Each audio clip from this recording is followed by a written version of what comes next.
Because FDR, when he came into office, the Great Depression had already been going on for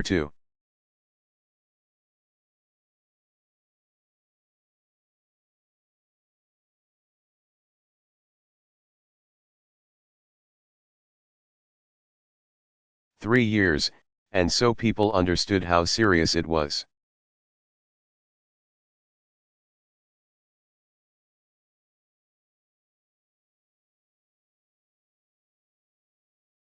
With us, we came in just as people were really starting to feel the impacts.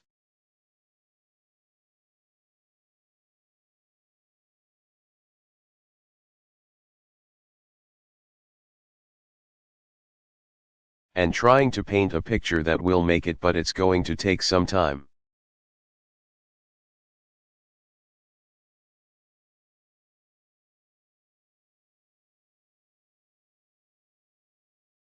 And here are the steps that we need to take. I think I would have advised myself to.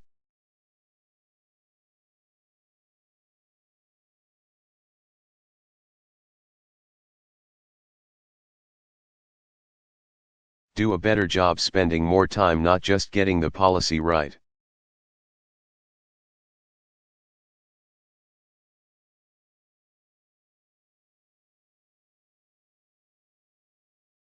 But also describing it in ways that people understood, that gave them confidence in their own future.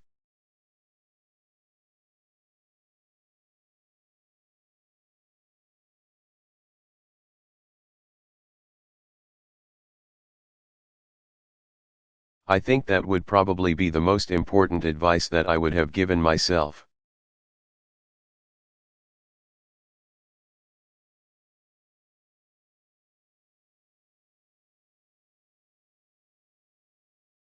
All right, it's a young lady's turn.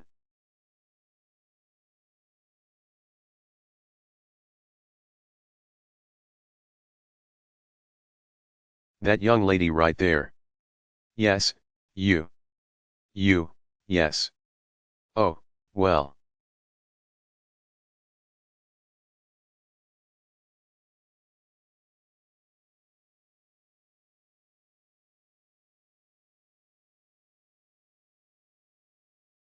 I'll call on both of you. I'll call on you later. Go ahead.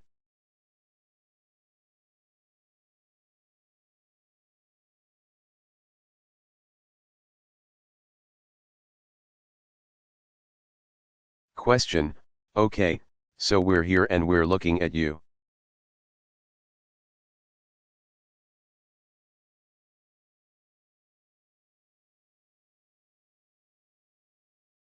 And we're all very honored to be here and very taken aback by your leadership qualities.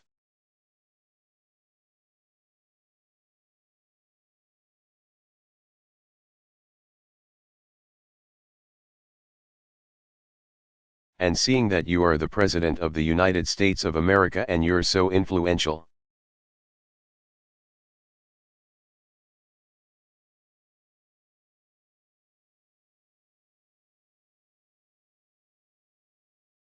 I want to know how you handle the mental strain that comes with being in charge of so much.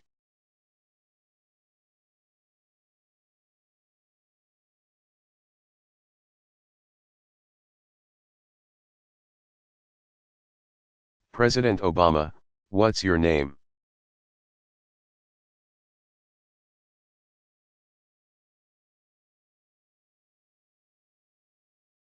Question, Kimberly from the University of the West Indies.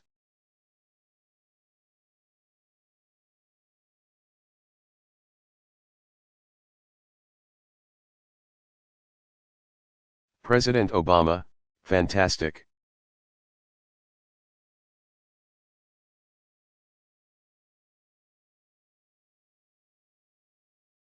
How do I handle stress? You know, I'll be honest with you. One of the things that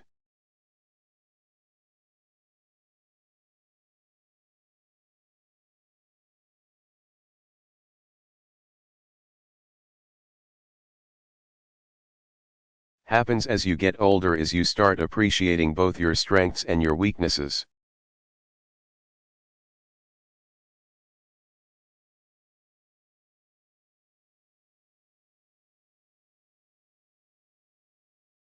hopefully you gain a little wisdom about what you're good at and what you're not.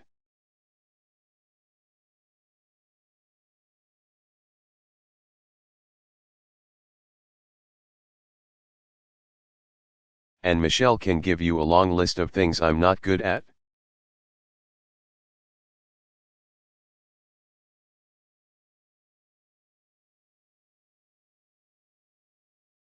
But one thing that I've always had, which has served me well, is a pretty good temperament.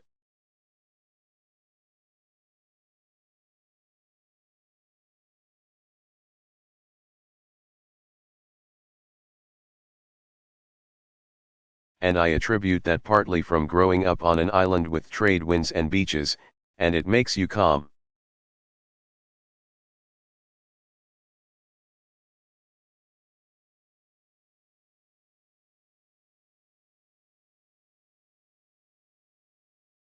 But I try not to get too high when things are going well so that I don't get too low when things are going badly.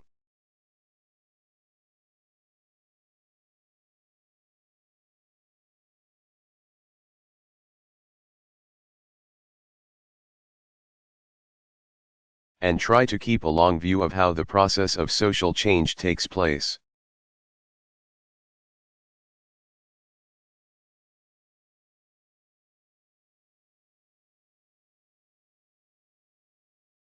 And how the trajectory of your own life is going to proceed.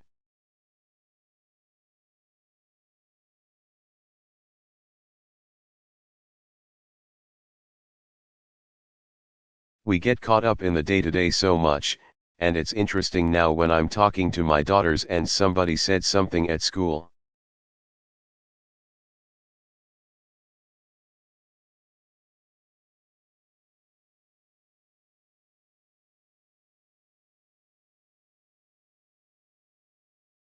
Or there's, well, I didn't do quite as well on that test as I wanted.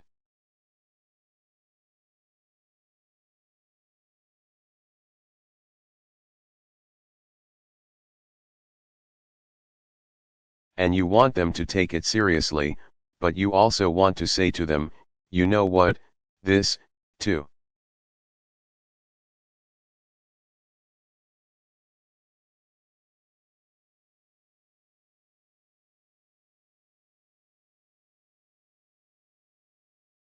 Shall pass, I promise you 3 months from now, much less 30 years from now, you will not remember.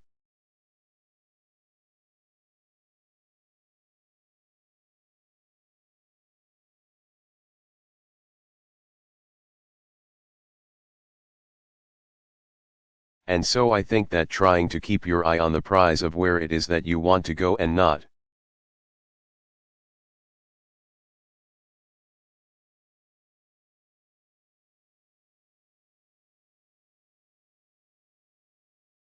be discouraged or overly impressed with yourself on a day-to-day basis, I think is very important.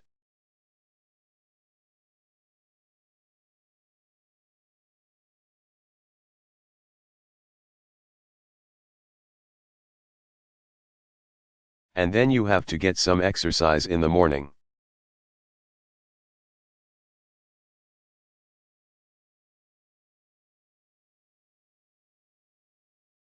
I don't run as fast as these folks, but I get a little exercise, which does help in terms of stress relief.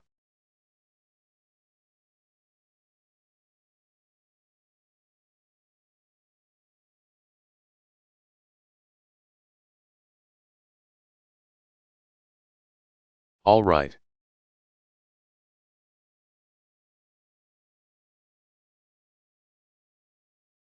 It's a gentleman's turn. Let's see.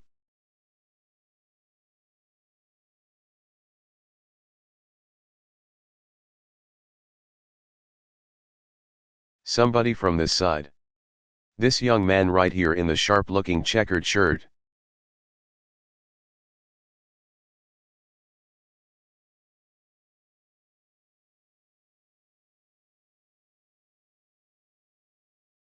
Question, good afternoon again, Mr.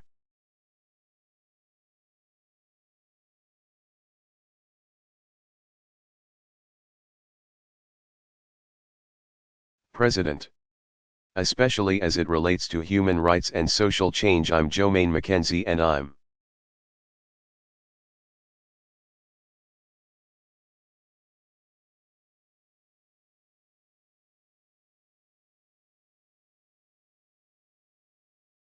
a focal point with the Global Fund Board. As it relates to human rights and social change.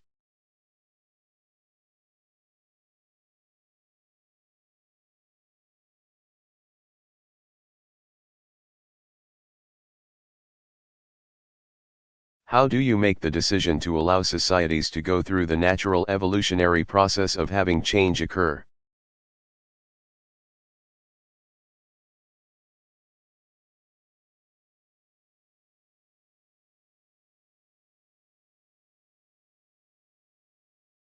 On their own versus having governments exert policies to make these same political social changes?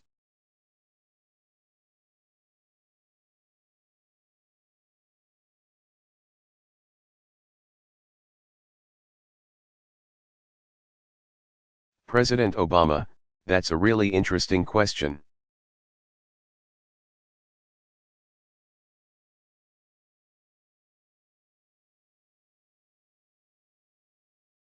It's an interesting question and it's one that I have to struggle with all the time.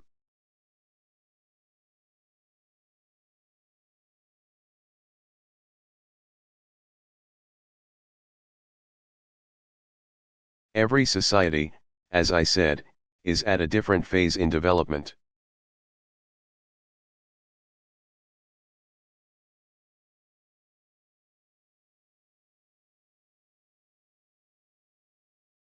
In their own history, they have different cultural traditions.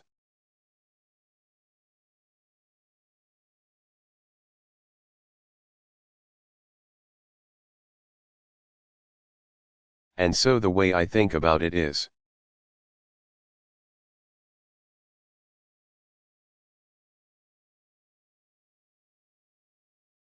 that the United States has certain core values and principles that we believe deeply in.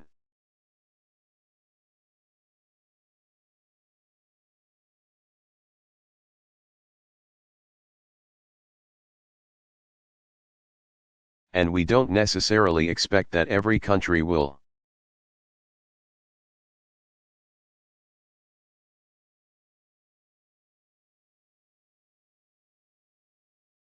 Formulate how to secure those ideals and those principles.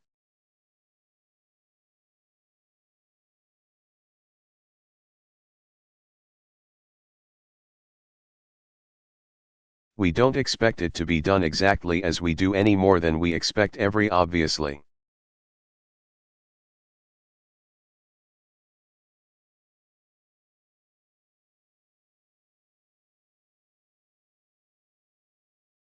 Our democracy is not the same as a Jamaican democracy or a British democracy or Australian.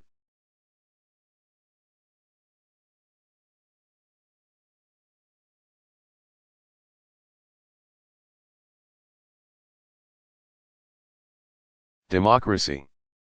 But we believe in democracy. We think that if people have the ability to speak out about their own lives,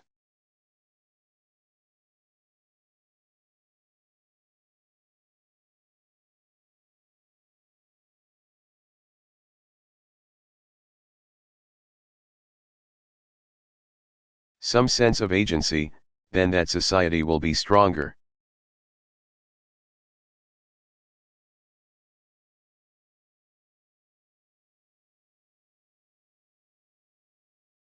And that doesn't mean that we won't work with a country that doesn't precisely abide by those principles.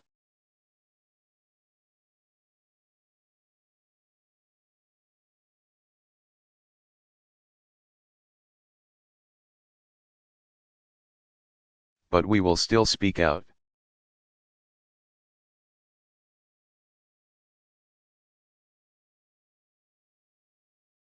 There are times where a country is clearly engaging in activities that are so egregious that it's not culturally specific.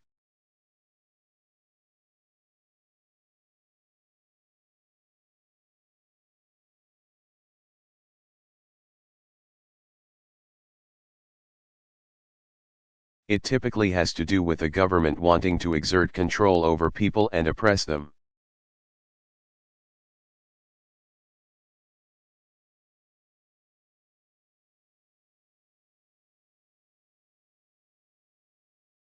And in those instances, I think it is entirely appropriate for us to speak out forcibly and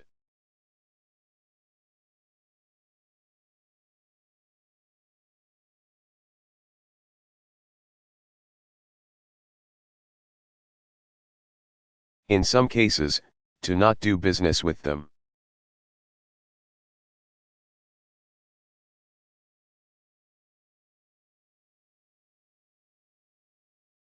Look at a country like North Korea.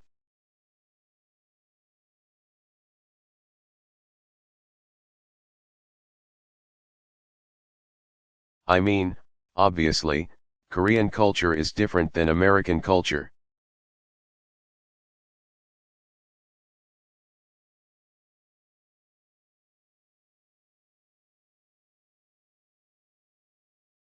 On the other hand, you look at what's happening in South Korea and you look at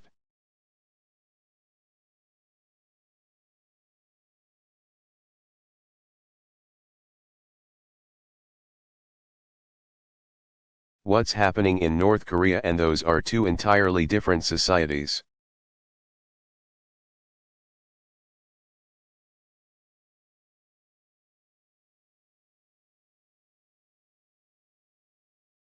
And I can tell you which one you'd rather live in.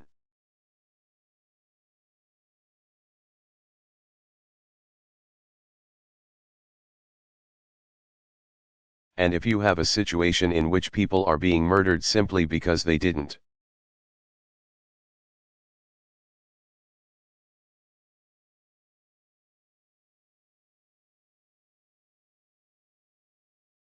agree with the government on something or didn't want their economic fate to be entirely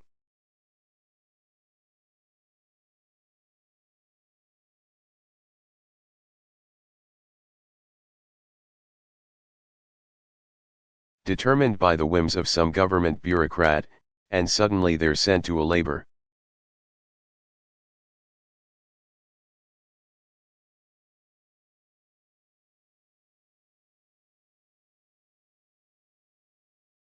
camp, that's something where we as an international community have to speak out on.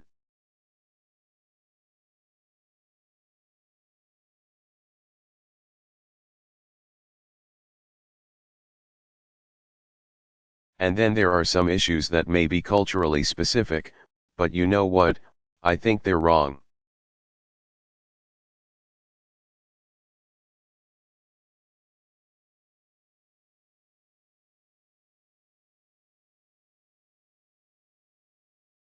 We're not going to try to force that country to change, but I may try to shame that country.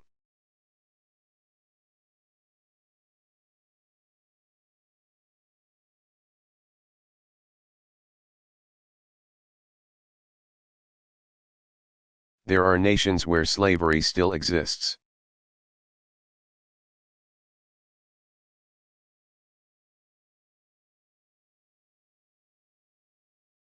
And that may be part of the ancient culture in that society, but slavery is wrong.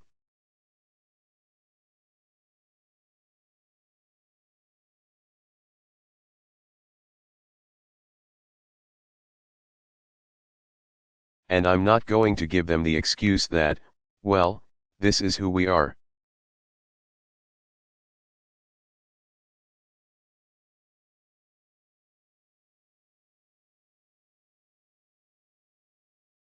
In Africa, and I can speak I think fairly as somebody who is the son of an African father there.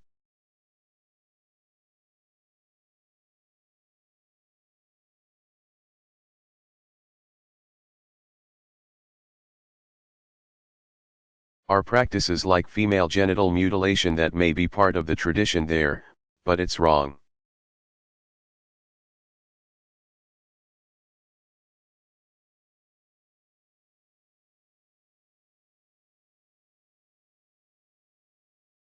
And I'm going to say so. And it will be US policy to say that it's wrong.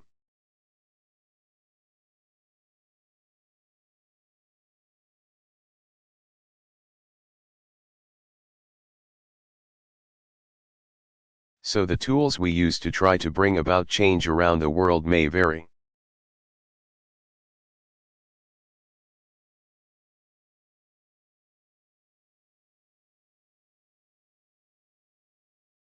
And as I said earlier, we're not always perfectly consistent.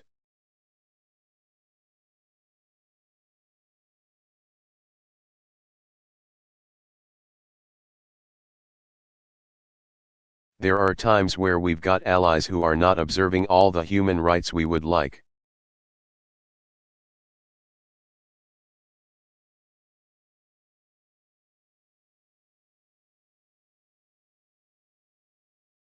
And there are times where there are countries that are adversaries of ours where they do some things quite well.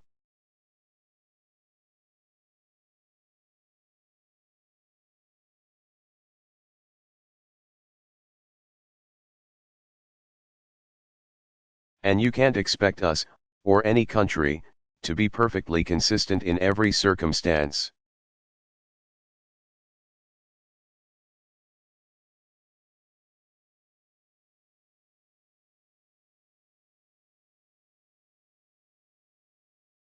But what I've tried to do is be fairly consistent in terms of what we believe, what we stand for.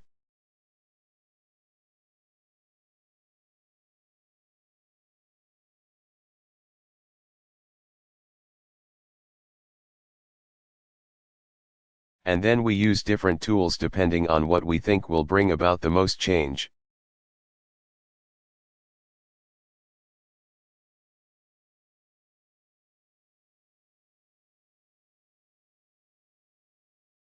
In some cases, it will just be a diplomatic statement. In some cases, it may be serious enough that we will.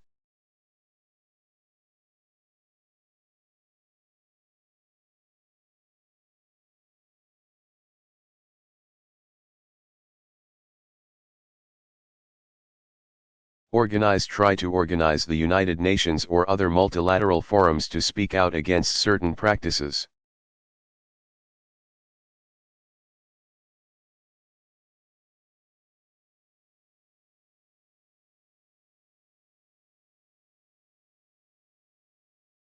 In some cases, it may be so egregious that we need to sanction them.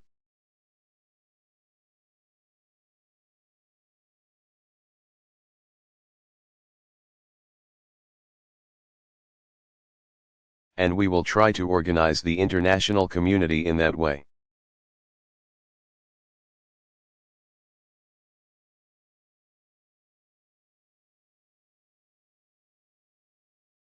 And then finally, in the ultimate circumstance, where the violations of our values are so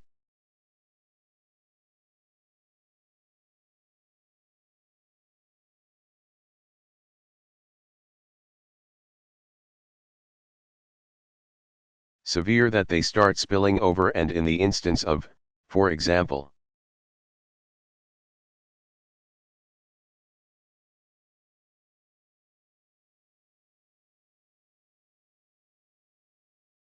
genocide, we may be say to ourselves, in concert with the international community,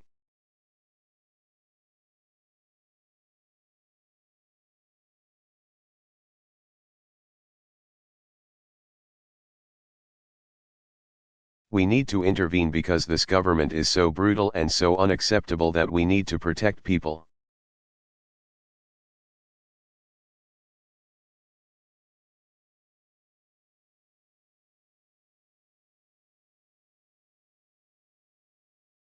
But we do that in the context of an international conversation so that we're not simply making these decisions.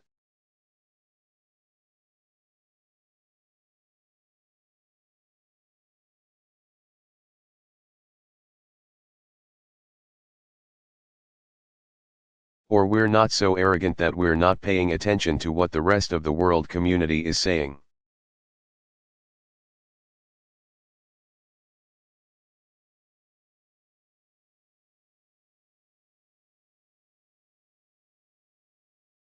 This young lady who I originally had called on and got skipped over.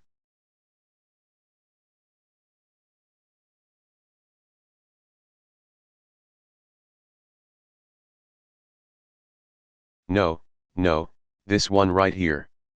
Yes. Right here. I'm sorry, I love you, too, though.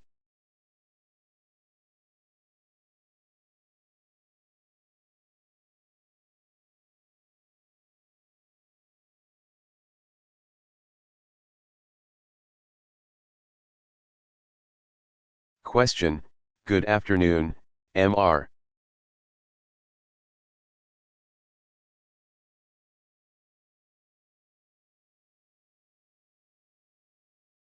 President. My name is Katrina King-Smith. I'm from the Turks and Caicos Islands.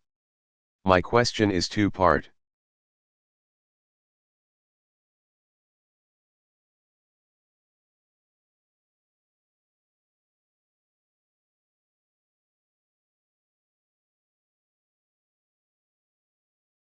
As well. Firstly, in countries such as the Turks and Caicos Islands where the population is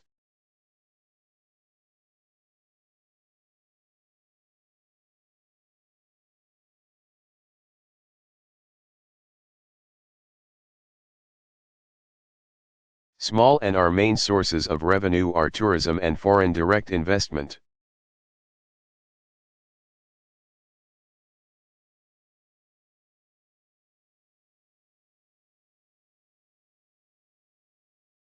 I was wondering if you can suggest two ways that the government may better generate and regulate sustainable revenue.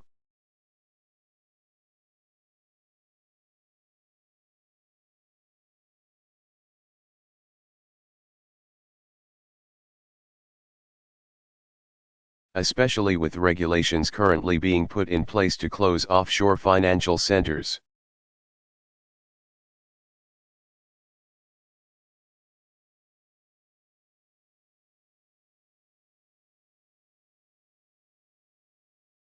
And secondly, I was wondering if after your term has ended,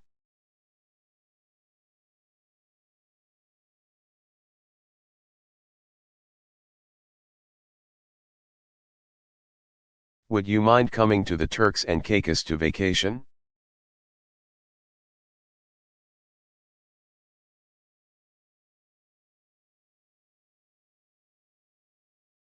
President Obama, on the second question, absolutely.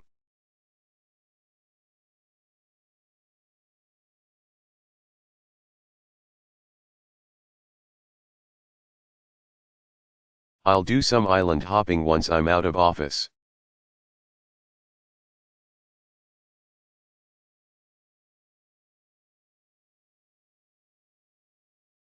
And you guys can show me all the good places to go.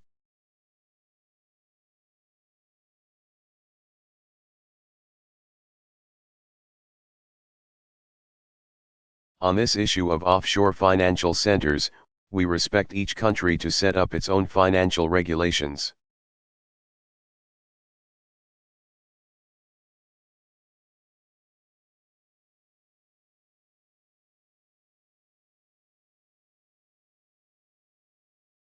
And we recognize that for small countries,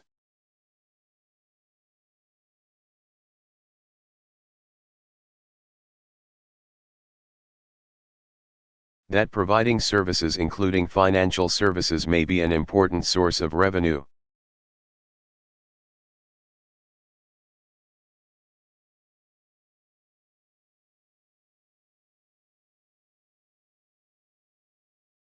The one thing that we have to make sure of is that these financial centers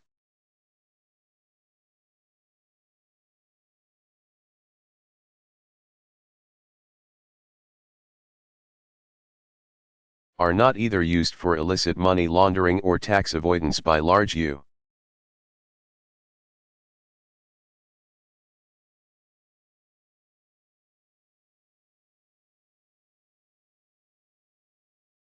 corporations that set up cutouts or front organizations.